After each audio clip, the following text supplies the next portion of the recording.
사랑하는 영락교회 지체들에게 주 안에서 평화 인사를 전합니다. 오늘은 11월 17일 화요일입니다. 오늘의 묵상 본문은 사도행전 1장 12절로 26절까지의 말씀입니다. 오늘의 본문 12절부터의 말씀은 이렇게 시작합니다.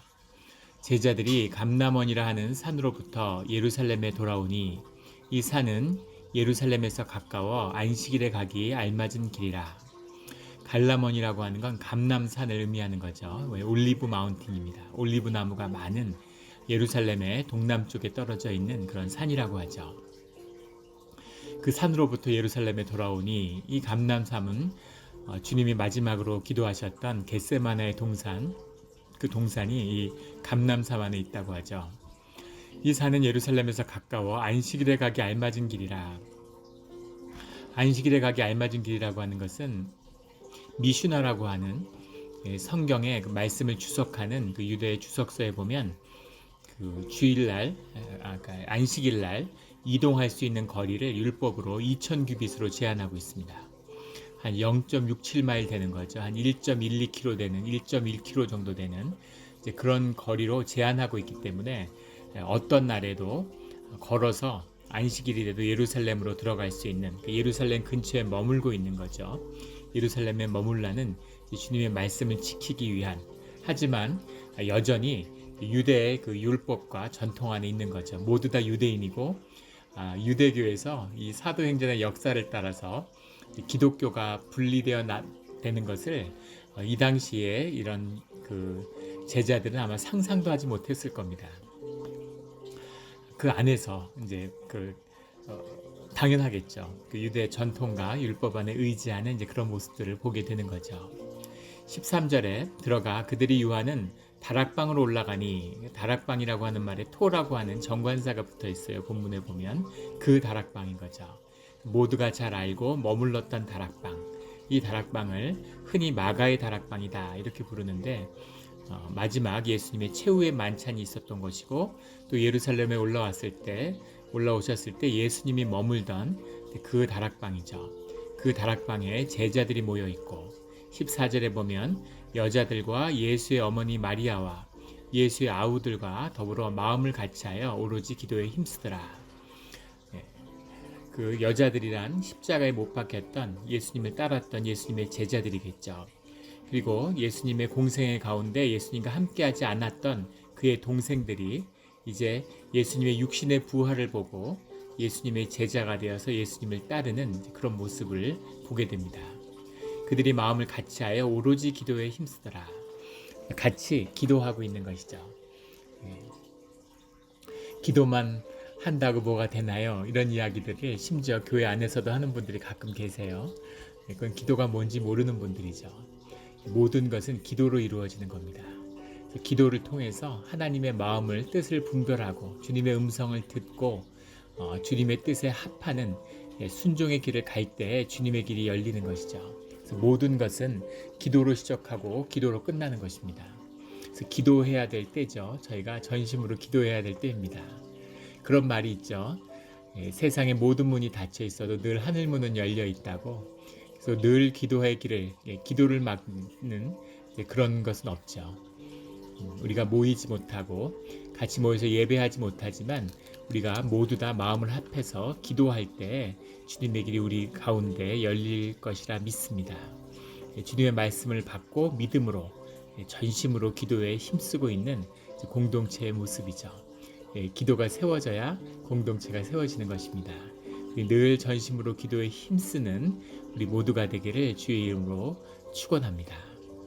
오로지 기도에 힘쓴다라는 말은 기도만 한다, 기도에 모든 시간을 내놓는다라는 말이 아니죠. 그 기도가 우리 삶의 진실이라는 뜻입니다.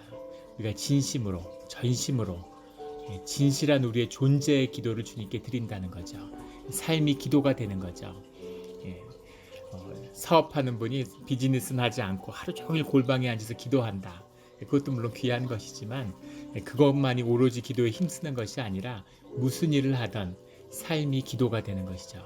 로렌스 형제, 많은 영적 가르침을 우리 믿는 사람들에게 남겼던 중세 영성가죠. 로렌스 형제는 그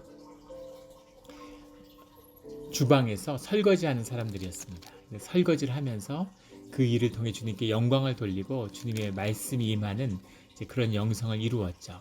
그것이 이제 기도의 비밀입니다.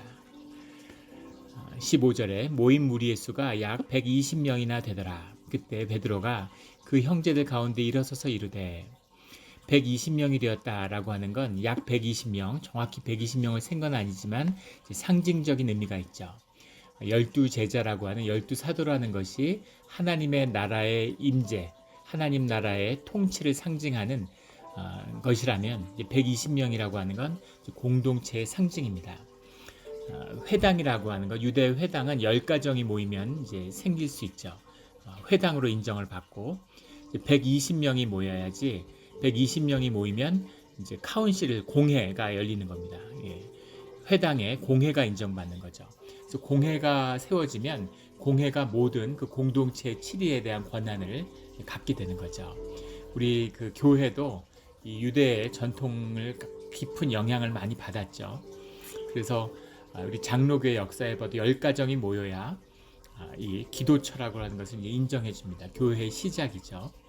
교회가 모였을 때 최소한 80명이 되어야지 우리 장로교회 법에 보면 두 분의 시무 장로를 세울 수가 있어요. 교회 지도자를. 처음에 50명이 한 명, 그 다음 30명이 한 명. 그래서 법에 보면 80명이 이상이 돼야 미니멈. 그래야 2명의 장로님을 세우는데 그 2명의 장로님을 세우면 그러면 조직교회라고 하는 교회가 되는 거죠. 당회가 형성돼서 당회가 상회 간섭 없이 상회와 동등하게 치리가 이루어지는 거죠. 그래서 조직교회가 되는 겁니다. 그렇지 않으면 미조직교회가 되는 거죠. 그래서 80명을 기준으로 하는데 이 유대교회 이 카운실 공회의 기준은 120명이었습니다. 우리가 고린도전서 15장에 보면 예수님의 부활을 증거할 때 그의 제자들에게 보이신 제자들이 한 500명이 됐다. 이제 이렇게 기록이 남죠. 그래서 예수님을 믿고 따랐던 그런 제자들은 이곳 저곳에 더 있었겠죠. 지역에 갈릴리에도 있었을 것이고. 그런데 이 주님의 영접을 위해서 모였던 이 공동체의 시작이 교회의 시작이 120명이 되었다라고 하는 것은 상징적인 의미가 담겨 있습니다. 그들이 모여서 16절에 형제들아 성령이 다윗의 입을 통하여 예수 잡는 자들의 길잡이가 된 유다를 가리켜 미리 말씀하신 성경이 응하였냐니 마땅하도다. 유다의 사도의 직분을 잃어버린 유다에 대한 가롯 유다에 대한 이야기입니다. 17절에 이 사람은 본래 우리 수 가운데 참여하여 이 직무의 한 부분을 맡았던 자라. 이 사람이 불의의 싹으로 밭을 사고 후에 몸이 곤두박질하여 배가 터져 창자가 다 흘러나온지라. 이 일이 예루살렘에 사는 모든 사람에게 알리어져 그들의 말로는 그 밭을 아겔 다마라 하니 이는 피밭이라는 뜻이라. 이런 가롯 유다의 이제 그 최후에 대한 그 증언을 하고 있습니다. 가롯 유다의 최후에 대해서는 이제 여러 기록들과 전승들이 있는데 전승을 기록한 것이죠. 목을 메어서 자살했다 이제 이런 이야기도 있고 해골의 골짜기에서 목을 메었다가 줄이 끊어져서 그 돌에 떨어져서 이제 배가 터졌다 이런 기록도 있고 그가 몸이 붓는 병에 걸려서 목이 부어서 길에서 마차에 치여서 거동을 잘 못하다가 이제 배가 터져서 죽었다 이제 이런 기록도 있습니다. 여러 이야기가 있는데 공통적인 건 배가 터졌다는 거예요. 배가 터졌던 거는 목을 메어서 끈이 끊어졌던 돌밭에 굴렀던 무슨 마차에 치였던 배가 터진 것은 분명한 사실이었던 것 같습니다. 창자가 흘러나오는 이제 비참한 죽음. 죽음을 편안하게 침상에서 죽었다 하더라도 그의 죽음은 비참한 것이죠. 육신으로서 끝이 나는 죽음이라는 건 비참한 것입니다. 그런데 그 죽음이 비참했다고 하는 이 모습이 가지는 유대인들에게 가졌던 상징성은 죽음을 잘 맞이하는 것, 편안한 죽음을 맞이하는 것이 주님의 귀한 축복으로 삶에 대한 축복으로 여겼기 때문에 그가 이런 길에서 비참한 죽음을 또 스스로 목숨을 끊는 죽음을 택했다는 것이 최악의 육신을 입은 자로서 맞이할 수 있는 최악의 끝이었다라고 하는 그런 상징적인 의미로 받아들여지는 거죠. 그 마지막이 귀해야 되는 거죠. 마지막이 소중해야 되는 겁니다. 뭐 병에 걸렸던, 아팠던, 짧았던, 오래 살았던 그것을 떠나서 그 마지막에 의식이 잦아들 때에는 그 하나님께 다루어진 심령의 모습이 드러나야 되는 거죠. 그 진실하고 아름다운 그 자기의 형상이 나타나는, 주님께 가는 그게 누구인지를 보여주는 그런 모습이 나타나야 되는데, 그것을 전혀 볼 수 없는 저주로 삶을 마감하는 가룟 유다의 끝이었다는 겁니다. 가룟 유다의 문제가 뭐였을까? 가룟 유다가 특별히 심성이 악하거나 나쁜 사람이 아니었겠죠. 그리고 주님의 공생애를 같이 했고 중요한 사역자였습니다. 주님의 권능이 임해서 복음을 선포하고 귀신을 쫓고 아픈 자를 고치는 능력을 행한 사도 중에 한 명이죠. 주님의 말씀이 들었기 때문에 말씀의 능력이 함께했고 말씀을 선포하는 자였습니다. 주님의 능력과 권능이 함께했지만, 말씀이 함께했지만 문제는 뭐냐면 가룟 유다의 진실, 가룟 유다가 가지고 있는 자신의 존재의 진실은 주님이 아니었다고 하는 거죠. 그는 열심당원이었다고 하죠. 유다의 독립, 이스라엘의 정치적 독립이 목표일 수도 있고, 또는 그 정치적 독립 가운데서 입신양명하는 것이 꿈이었을지도 모르죠.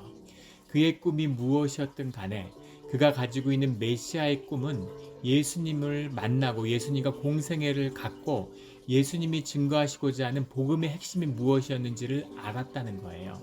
그 십자가가 주님의 끝이 예루살렘의 회복과 이스라엘 유다 왕국의 건국이 아니라 무슨 정치적인 제국을 이루는 것이 아니라 주님의 영생, 하나님 나라에 있다는 것을 본 것입니다. 그런데 그 하나님 나라를 자신의 꿈으로 받을 수 없는, 자기의 꿈이 예수님의 꿈보다 더 소중한 사람인 거죠. 그것이 가룟 유다의 본질이었던 겁니다. 그런데 더 비극적인 것은 무엇이냐면, 그러면 주님의 꿈은 그런 것이군요. 주님의 꿈은 하나님 나라군요. 제 꿈은 그게 아닙니다. 저는 이스라엘의 왕국을 독립하는 것, 저는 그 왕국의 지도자로서 그 왕국의 어떤 정치적인 흥황을 보는 것, 이것이 내 꿈입니다. 해서 그 꿈을 가는 것이 아니라 정말 비극적이고 비참한 꿈을 맞이하게 되었다는 거죠. 은 30세겔에 노예 한 명을 파는 값에 예수님을 넘겼어요. 금 30세겔도 아니고 은 30세겔이 뭡니까? 왜 이렇게 비참한 거래를 하게 됐을까요? 예수님의 꿈을 저버리고 세상의 꿈을 쫓는 자들의 끝은 결국은 돈일 수밖에 없는 거죠. 세상의 끝은 돈입니다. 그것이 현상의, 거짓의 본질이에요. 우상의 본질입니다. 그래서 주님을 버리는 자는 결국은 돈 앞에 무릎 꿇을 수밖에 없는 것이죠. 무슨 거창하고 무슨 대단한 꿈이 있는 것처럼 막 예전에 무슨 한국에서 민주화 운동을 해서 헌신하고 인권 운동, 무슨 재야 운동을 하고 그런 사람들의 한번 끝을 보세요. 그 끝이, 그런 사람들이 힘이 있고 권세가 생기고 정치 권력을 얻으면 그 사람들이 비판하던, 맞서던 사람보다 더 비참해지고 더 처참한 모습을 보여주죠. 아주 천박한 그런 벌거벗은 욕망과 욕심, 탐욕, 이런 것의 모습들을 보게 되는 거죠. 더 특권을 누리려고 하고 더 못 가진 걸 채우려고 하는 그런 비참한 모습, 그런 모습이 자연스러운 세상에 속한 사람들의 실제가 되는 것이죠. 이것이 가룟 유다의 모습으로 드러난 것입니다. 가룟 유다에 있는 꿈, 자신이 무슨 유다를 회복하려고 하는 꿈, 그것이 자기에게는 정말로 절실하고 진짜였겠죠. 또 예수님에 대한 원망이 얼마나 컸겠습니까? 예수님 능력이 있으신데 우리 좀 예루살렘도 회복시켜주고 로마를 좀 무찔러 주시지, 좀 우리 유다의 백성을 세상에 번쩍번쩍 빛나는 그런 왕국과 백성으로 좀 세워주시지. 근데 주님은 그렇게 쓰시지 않죠. 주님의 사랑, 주님을 섬기는 길은 결코 세상에서 번쩍거리는 그런 길이 아닙니다. 세상을 섬기는, 오른손이 한 일을 왼손이 모르게 하는, 고난의 길을 걷는, 보이지 않는 곳에서 주님의 일을 이루며 주님께 모든 영광을 돌리는 그런 길이어야 되는 거죠. 근데 그런 길과 함께 할 수 없다고 하는, 자신의 실제를 붙잡았다고 생각하지만 자신의 실제라는 것은 없죠. 결국은 세상의 실제, 거짓, 돈의 권세에 무릎 꿇는 것이 그 끝이었다고 하는 겁니다. 그래서 세상을 쫓아가는 사람들은 결국은 다 가롯 유다의 운명을 맞이할 수밖에 없는 것이죠. 이것이 진실입니다. 이것이 삶의 진실이에요. 영원히 사는 것처럼, 죽지 않는 것처럼 뭔가를 붙들고 막 힘들어하지만 마치 한 7, 80세는 삶이 보장된 것처럼, 그래서 은퇴 후의 삶을 준비한다고 하지만, 돈을 끌어모으고 돈이 나를 지켜줄 거라고 하지만 어떻게 돈이 사람을 지켜줍니까? 어떻게 돈이 생명을 지켜줍니까? 결국 끝은 가룟 유다와 같은 비참한 운명을 맞이할 수밖에 없는 것이죠. 우리가 모두 죄된 육신을 입고 있지만 십자가의 은혜로 예수님을 주로 영접했습니다. 주의 자녀로 하나님 나라의 백성으로 살면서 그 죽음이 해처럼 반짝반짝 빛나는 새로운 영생의 출발이 되는 그런 우리 삶의 자리가 되기를 예수 그리스도 이름으로 축원합니다.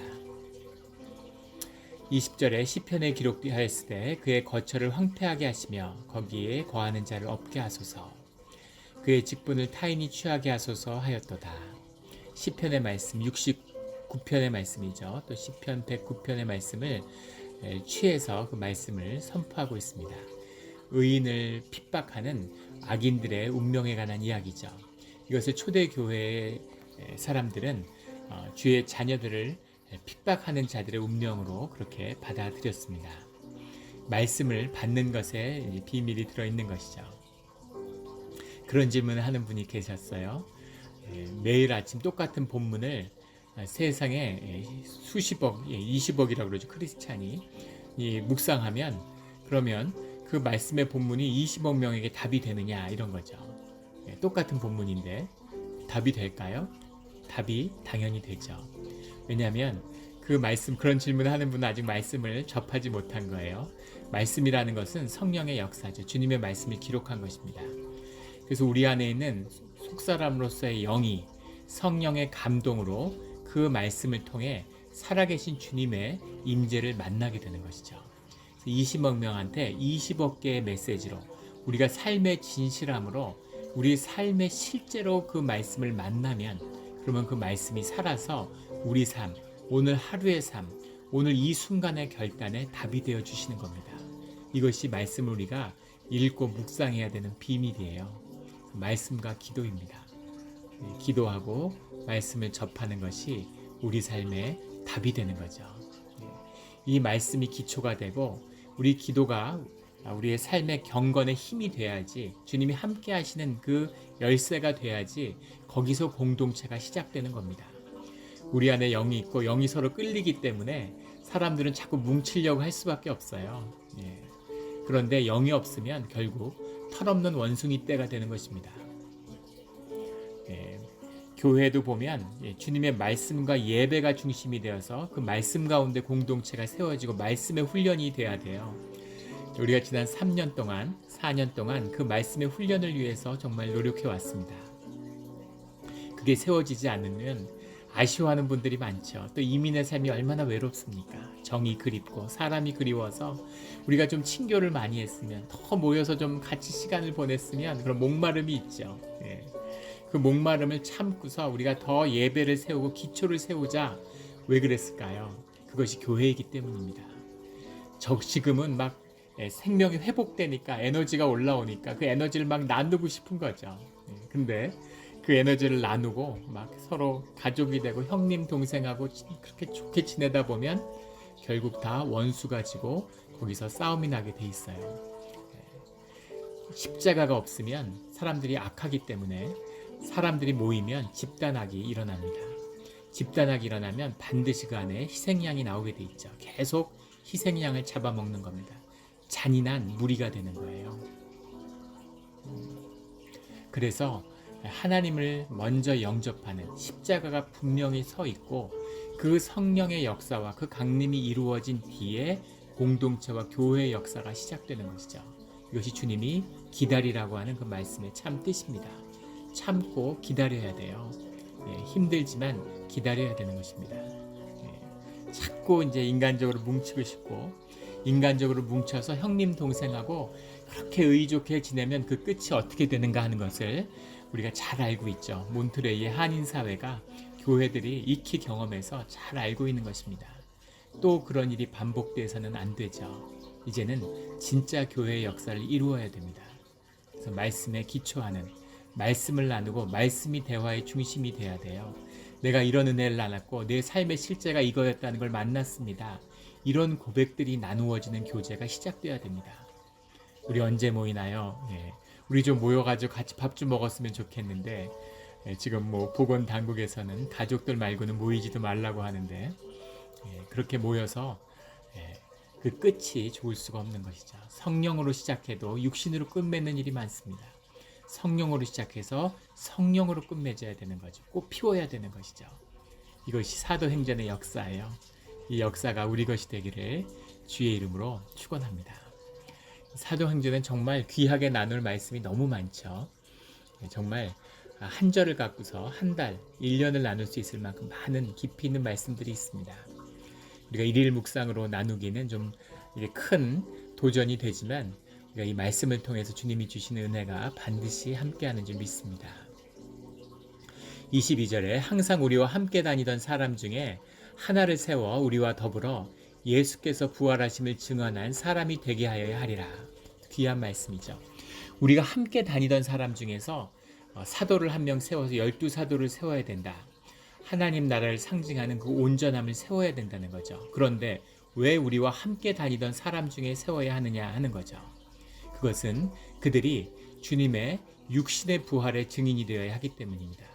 공생애를 함께 했기 때문에 그 육신으로 공동체 가운데 함께 살았던 예수님이 누구인지를 기억하는 사람이 사도가 돼서 그 부활을 증언해야 된다는 거죠. 예수님이 능력의 하나님이고 권능의 하나님의 부활을 경험하니까 그 권능과 능력을 쫓는 사람들이 속출했죠. 우리 사도행전에 보면 계속 나옵니다. 귀신을 쫓는 것에, 병이 낫는 것에, 떡을 먹는 것에, 떡을 나누는 것에 거기에 혹하는 사람들이 있는 거죠. 그래서 그 영을 받았다고, 그 영을 내가 홀드했다고 그렇게 주장하는 사람들이 나오고 있는 거예요. 지금 한국교회도 이단이 속출하는 이유가 뭐겠습니까? 사람을 고쳤다고 기도하면 사람이 낫는 거죠. 그러면 막 수천 명이 몰려들어서 집회를 하면 막 몇 시간 전부터 줄을 서고 뭐 아이돌 가수 저리 가랍니다. 아이돌 무슨 뭐 BTS 뭐 저리 가라죠. 수천 명이 몰려들어서 막 기도받겠다고 능력이 있다고 그거를 그 사람이 행하는 것이겠습니까? 주님의 성령의 능력이 임하는 거죠. 잠깐 머무는 거죠. 주님의 영광을 도둑질해서는 안 되는 거죠.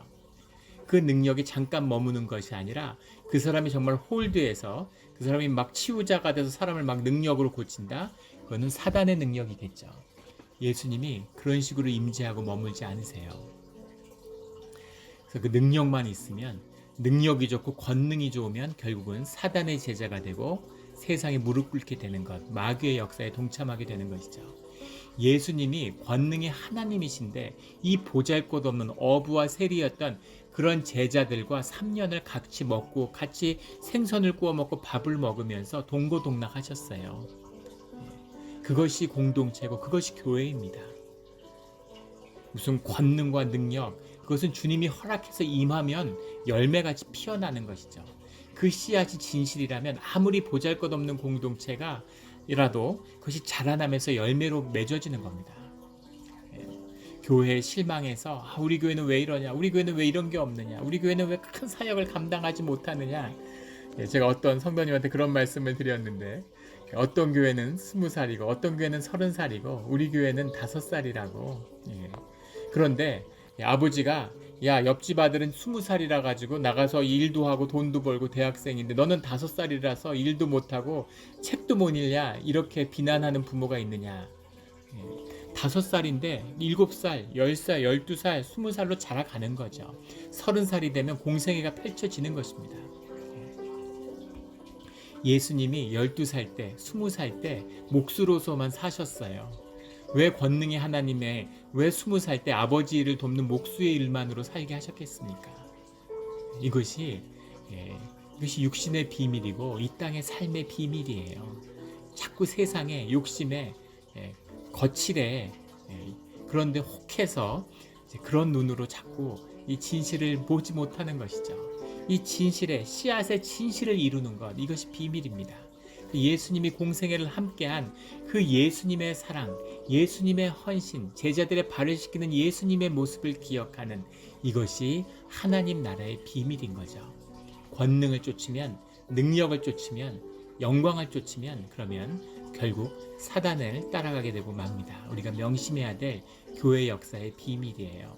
험불한 한없이 작은 출발을 하지만 창대한 교회의 역사를, 하나님의 역사를 꽃피워내는 것, 이것이 사도행전의 비밀이죠. 그 비밀이 우리 영락교의 비밀이 되는 것입니다.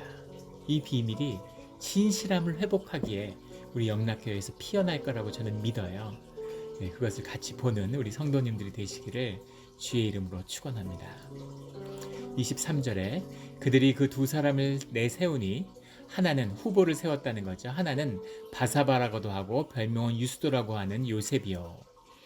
바사바라고도 하고, 바사바는 히브리식 이름이죠. 안식일의 아들 이런 뜻이고, 유스도라고도 하고, 유스도는 로마식 이름입니다. 정이라는 이름이죠.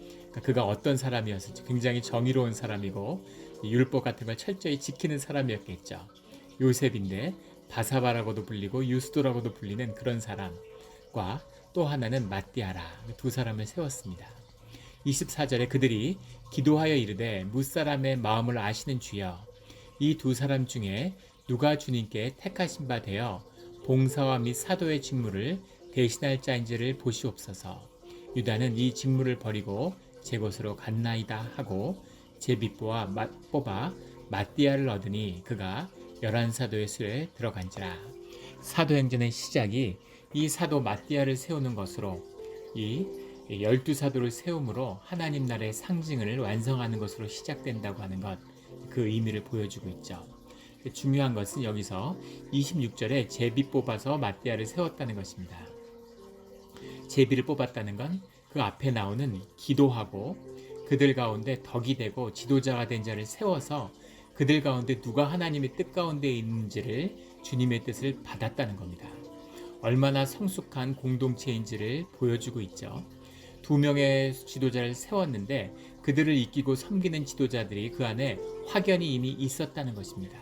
그리고 그 지도자 중에 제비를 뽑았는데 그것을 하나님의 뜻으로 받아서 그것을 하나님의 뜻으로 받고 순종하는 모습이 그들 가운데 있었다는 것이에요. 그리고 그들이 모두 마음을 합해서 한 마음이 되어 있었다는 것이죠. 그리고 주님의 분명한 음성을 모두가 들을 수 있었다는 것입니다. 이것이 주님이 세운 교회의 공동체의 비밀이에요. 교회가 이렇게 돼야 되는 겁니다. 교회에서 회의를 하는 건 그런 말이 있죠. 개신교 안에 순복음교회는 방언 때문에 망하고, 감리교회는 감독 때문에 망하고, 장로교회는 회의 때문에 망한다. 이제 이런 이야기 있어요. 미국 교회에서 하는 이야기인데, 예. 장로교회는 이제 회의를 하죠. 회의를 한다는 의미는 바로 이 제비 뽑기의 마음인 겁니다. 모두가 주님께 기도하고 말씀을 읽기 때문에, 말씀을 듣기 때문에 주님의 말씀을 들은 자들이 합해서 그것을 주님의 뜻으로 분별하고 순종하는 뜻이 그 안에 담겨 있는 거예요. 근데 그것을 무슨 세상의 정치같이 이해하는 분들이 있죠. 복음을 받지 못하고 믿음이 없으니까 연약해서 물론 그런 것입니다.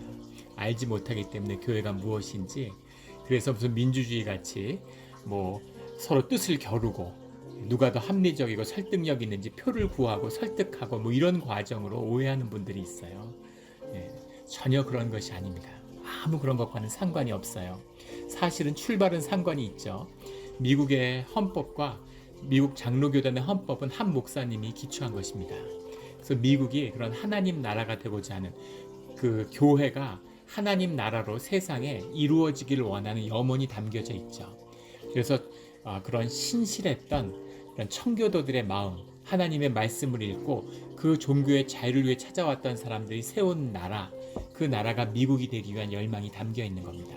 그래서 주님의 뜻을 받들고 실천하는 나라를 세우고자 했던 거죠. 교회의 절차를 나라의 절차로 세운 겁니다. 이것이 우리가 알고 있는 현대식 민주주의예요. 그 전제는 주님의 신실한 주의 자녀들이 세워져 있다는 것이 전제되어 있는 거죠.